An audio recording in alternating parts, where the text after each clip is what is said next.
TV나 전면 사운드 바로만 더 글로리를 보신 분은 정말로 더 글로리를 절반밖에 즐기지 못했다 라고 얘기하고 싶어요. I'm having trouble connecting to the internet.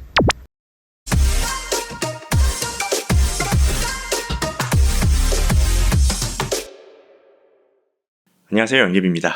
오래 기다리셨어요. 제가 지난번 홈팟2 리뷰에서 언급을 했었죠. 홈팟2 이렇게 스테레오로 쓸만한가, 이거를 많은 분들이 기다리신 듯해요. 과연 이렇게 스테레오로 구성해서 연결하면 얼마나 좋아질지 테스트 해봤습니다. 자, 일단 여기 있는 두 번째로 구매한 홈팟2는 구매 대행으로 구매를 했습니다. 제가 처음에는 어디에서 오는지 몰랐는데 받아보니까 중국 제품인 듯 합니다. 그래서 아마도 제조 공장은 같겠지만 이 제품은 홍콩향, 이 제품은 중국향이라는 차이점이 있습니다. 지난번 에어팟 프로처럼 나라마다 다르진 않겠죠. 이거 사운드가 달라지면은 스테레오 구성도 어렵고 큰일 나는데, 그래서 연결할 때 조마조마하더라고요. 그런데 말입니다. 제가 왜 리뷰가 늦어졌는지 먼저 설명을 조금 해드릴게요. 애플 홈팟은 처음에 설정을 해야 합니다. 설정하면 자동으로 인터넷까지 연결해줘서 편리하긴 해요. 그런데 이 촬영을 하고 있는 사무실에서는 연결이 잘 되었고, 이제 이 애플 TV랑 테스트하기 위해서 이 두 제품 집으로 가져가서 연결 시도를 했습니다. 전에 이렇게 리뷰를 했다시피 먼저 구매한 홍콩향은 문제가 없이 연결해서 사용을 했거든요. 그런데 갑자기 다시 연결을 하니까 I'm having trouble connecting to the internet. 인터넷 연결이 안 된다고 하는 겁니다. 이 중간에 바뀐 거라고는 이 사무실에 한번 와서 촬영한 것이 다인데, 다시 집으로 가서 연결하는데 이 홍콩향도 연결이 안 되네요. 그리고 새로 산 중국향도 설정을 다 마쳤는데 인터넷 연결에 문제가 있다고 합니다. 그래도 어떻게 이 스테레오로 구성까지는 들어갔어요. 그래서 애플 에어플레이로 음악 재생까지는 되는데 굉장히 연결이 불안정하고 음악 재생이 될 때가 있고 안 될 때가 있고 답답해서 못 쓰이더라고요. 더 큰 문제는 이 애플 TV에서 출력 스피커로 잡을 수가 없었습니다. 그래서 이 홈팟2들을 초기화를 몇 차례 했어요. 하지만 계속 안 되는 거예요. 그리고 나서 촬영한 사무실 다시 가져와서 연결을 해봤더니 여기서는 또 멀쩡하게 연결이 잘 되네요. 그런데 당시에는 또 다른 문제가 또 있었어요. 좌우 밸런스가 너무 달라서 왼쪽에서 나는 소리만 큰 것처럼 들리더라고요. 이거 뭐지? 홍콩향이랑 중국향이라서 다른 건가? 해서 초기화 다시 하고 다시 연결을 해봐도 똑같이 좌우 밸런스가 너무 다른 겁니다. 이거 애플 왜 이러지? 그래서 제가 인터넷 검색을 해봤더니 이 홈팟 미니에 대한 내용인데, 이 애플 TV하고 다르게 애플 TV가 유선으로 연결되어 있거나 네트워크가 다르게 연결이 되면은 홈팟 미니가 인터넷에 연결이 안 된다는 내용을 봤어요. 그런데 분명 둘 다 무선이고 동일한 네트워크로 연결된 것을 확인했거든요. 하지만 여전히 인터넷은 연결이 안 돼서 애플 TV까지 초기화를 진행해봤지만 연결이 안 되더라고요. 스피커만 거의 50만원 정도 들여서 스테레오로 준비를 하고 놓을 공간이 없어서 스탠드까지 주문을 했거든요. I'm having trouble connecting to the internet. 이래도 안 되네요. 그래서 이번에는 홈팟과 함께 이 애플 TV도 사무실로 가져와 봤습니다. 이번에도 안 되면 촬영해서 보여줘야겠다, 이렇게 생각을 해서 애플 TV도 먼저 연결을 하고 기다렸다가 홈팟2를 각각 연결을 해봤습니다. 그랬더니 연결이 너무 잘 되네요. 아무 문제 없이 연결이 됩니다. 난 뭐 한 거지? 애플 TV 연결하고도 연결이 잘 돼요. 진짜 그동안 뭐 한 거지?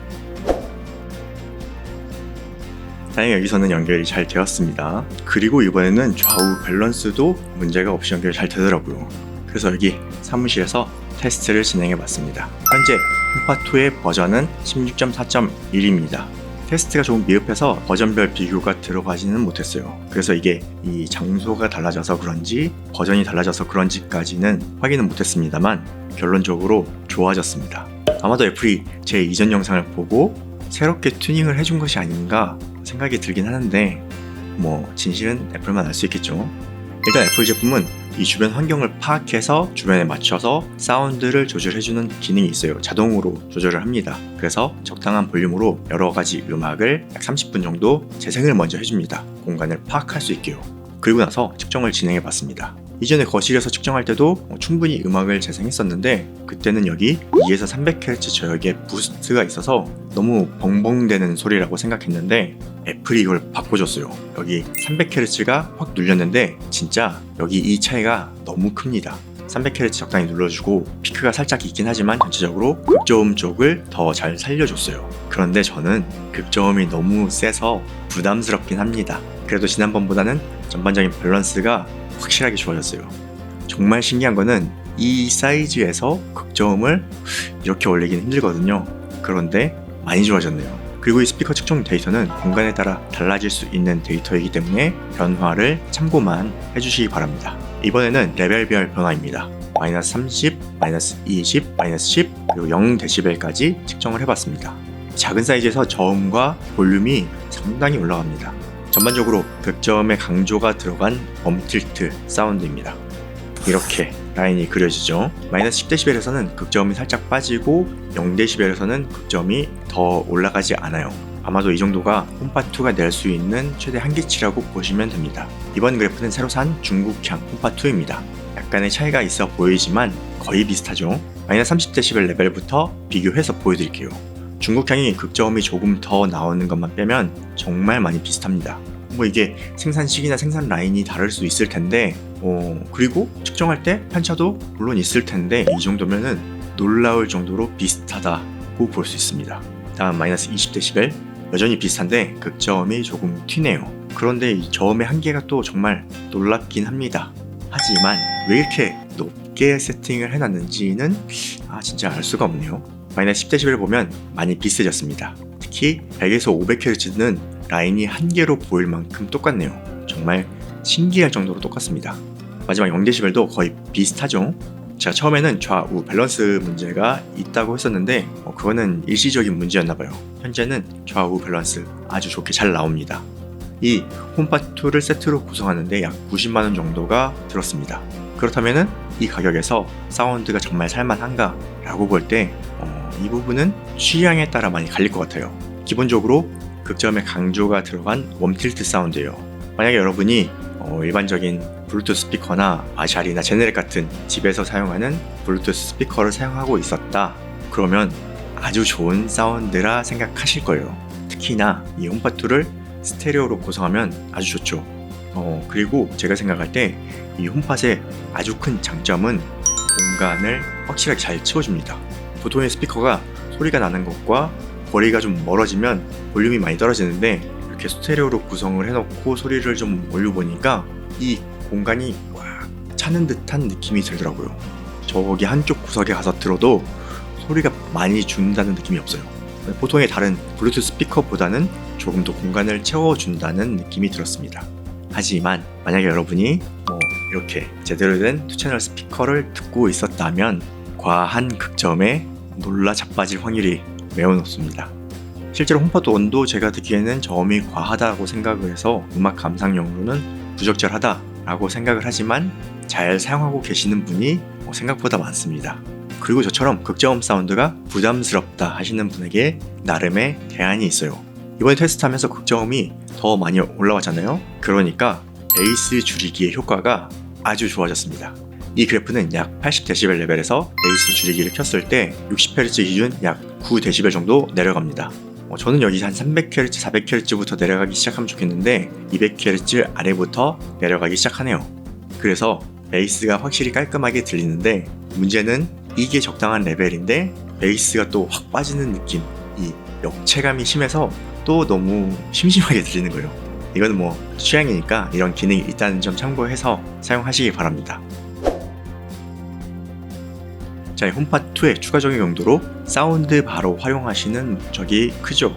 이것 또한 상대적이에요.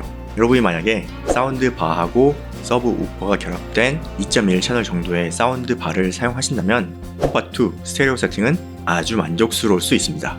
여러분이 사용하시는 2.1 채널이 돌비 애트모스를 지원한다고 해도 홈팟2가 더 만족스러울 거예요. 앞에서 제가 부정적으로 표현했던 극저음이 사운드 바에서는 너무너무 좋은 소리가 됩니다. 서브우퍼가 필요 없을 정도로 홈팟의 극저음이 강력하고 좋습니다. 이 음악을 들을 땐 조금 과한 느낌이 영상을 볼 때는 좋더라고요. 저도 영상 볼 때는 정말 불편함 없이 몰입할 수 있게 해줬습니다. 그리고 사운드바는 거의 대부분 이 사운드바 하나에 2채널 혹은 3채널이 들어가 있죠. 2채널이라 하더라도 좌우 폭 때문에 물리적인 한계가 있어요. 예를 들어서 보스의 사운드만 해도 라인업을 보면 300, 700, 900이 있어요. 가로 길이가 69.5cm, 97.8cm, 104.4cm입니다. 가격이 비싸지고 고급 라인으로 갈수록 가로 길이가 길어지죠. 왜냐면 이 스피커 위치에 따라 스테레오 감이 달라지기 때문에 길면 길수록 유리한 거예요. 300 같은 경우는 짧아서 좌우 스테레오를 정면으로 보내지 못하고 바깥으로 보내서 벽에 반사된 사운드가 귀로 들어가게 설계를 했어요. 물리적인 한계를 극복하기 위한 설계죠. 하지만 홈팟2는 그냥 화면 옆에 딱 놓으면 되니까 아주 자연스러운 스테레오감, 공간감을 만들어줍니다. 훨씬 넓은 스테레오감을 만들어줘요. 그리고 공간 음향도 지원하기 때문에 정면에서 나오는 소리도 있고 바깥쪽으로 반사가 되는 소리도 있어요. 그래서 여러분이 기존에 전면 사운드바만 사용했다면 이 홈팟2는 훨씬 나은 대안이 될 수 있습니다. 그런데 제 경우는 집에서 큰 화면으로 경험을 해봐야 되는데 연결 문제로 사무실에서 작은 모니터로밖에 확인을 못했다는 겁니다. 무슨 연결 문제인지 공유기의 문제인지 어렵네요. 설치하기가. 정말 운이 없으면 저처럼 사용하지 못할 수도 있다는 거예요. 그리고 홈팟 2세대를 TV 스피커로 활용하려면 이 애플 TV가 있어야 해요. 이 애플 TV는 21만 9천원부터 시작하죠. 그러면은 대략 이렇게 110만원 정도 비용 지출이 되는데 제가 볼 때는 이 가격이면 서라운드가 포함된 사운드바를 살 수가 있거든요. 저도 물론 집에서 서라운드 채널이 있는 Q950A를 사용하고 있는데 홈팟2라고 해도 공간 음향을 지원한다고 해도 이 2채널로 서라운드까지 커버를 할 수가 없습니다. 뒤에 서라운드가 있고 없고 차이가 엄청나게 크거든요. 최근에 엄청난 이슈였던 더 글로리가 생각보다 음향에 신경을 많이 쓰더라고요. 돌비 애트모스까지는 아니고 5.1채널을 지원하는데 이거는 저처럼 서라운드 환경을 갖추었으면 알 수 있을 텐데 만약에 여러분이 전면 사운드바나 TV 스피커, 홈팟 2채널로만 사용하시면 절대 알 수 없는 내용이 있습니다. 바로 소리가 뒤에서도 나옵니다. 이게 뭔지 모르시겠죠? 여러분 경험을 해보지 않으면 절대 알 수가 없어요.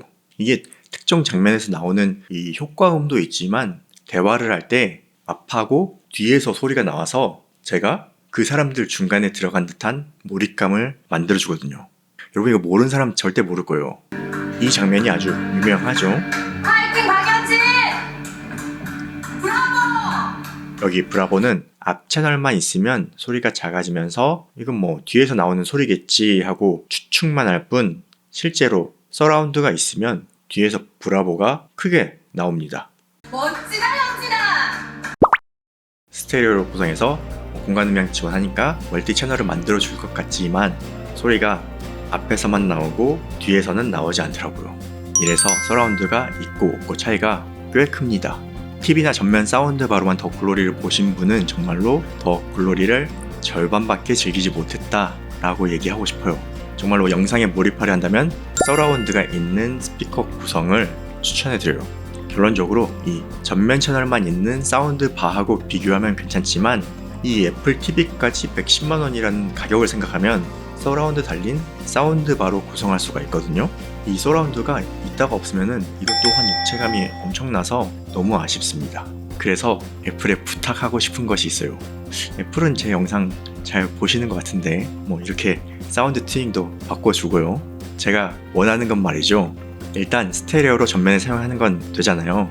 그리고 또 뭐가 있나요? 홈팟 미니가 있죠. 홈팟 미니를 서라운드 채널로 구성을 할 수 있게 해주시면 안 될까요? 전면에 홈팟 2대 그리고 후면에 홈팟 미니 서라운드 2대 그러면은 한 130, 140만원 정도 비용이 발생하는데 이러면 평가가 완전히 달라질 수가 있습니다. 달라질 수 있죠.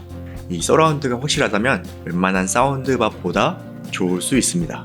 하지만 아직 단순 2채널만으로는 취향에 따라 좋을 수는 있지만 서라운드 세팅을 바꾸면 절대 2채널로 내려오기는 쉽지 않아요. 이거는 소프트웨어로 충분히 지원이 가능할 것 같은데 그리고 기본 사운드에서 저음하고 극저음만 조금만 내려주시면은 참 고맙겠습니다. 근데 더 중요한 게 뭔지 아세요 여러분? 제가 지금까지 애플 홈팟의 스피커 기능에 대해서만 얘기를 했는데 홈팟2는 스마트 스피커라는 사실입니다. 아직 한국은 지원하고 있지 않죠.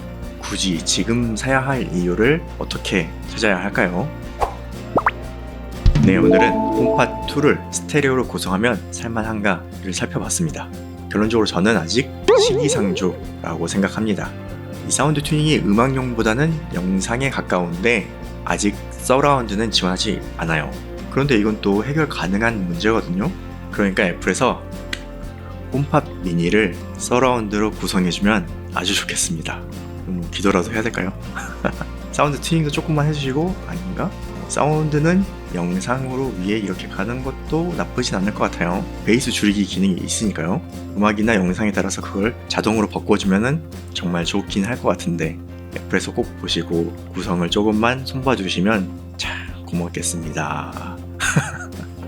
그러려면 어떻게 해야 하겠어요? 여러분이 이 영상 좋아요를 많이 클릭해주시고 떡상시켜주시면 애플에서 보고 저런 방법이 있구나 해서 이 홈팟 미니를 서라운드로 지원해주면 영상용 사운드 바로서 아주 좋은 장비가 될 것 같습니다.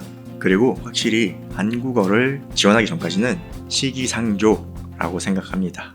네, 오늘 영상도 유익하셨다면 구독과 좋아요로 응원 부탁드립니다. 저는 다음 영상으로 찾아뵙겠습니다.